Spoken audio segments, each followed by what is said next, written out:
আমাদের সমাজের ভিতরে মানুষকে দুই শ্রেণীর মানুষকে সম্মান করে। এক হলো মানুষকে ভালোবেসে সম্মান করে, আলেমদেরকে মানুষ সম্মান করে সেটা ভালোবেসে অন্তর থেকে।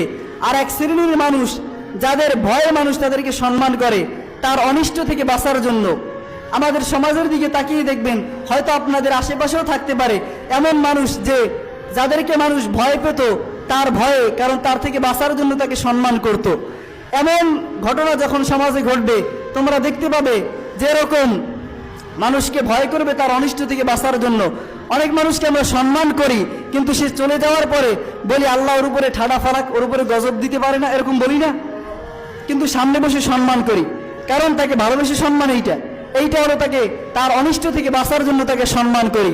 বিশ্বনবী বলেছেন যে এরকম যখন সমাজের অবস্থা দেখতে পাবে যে মানুষকে সম্মান করবে তার ভয়ে, তাকে ভালোবেসে সম্মান করবে না, তখন তোমরা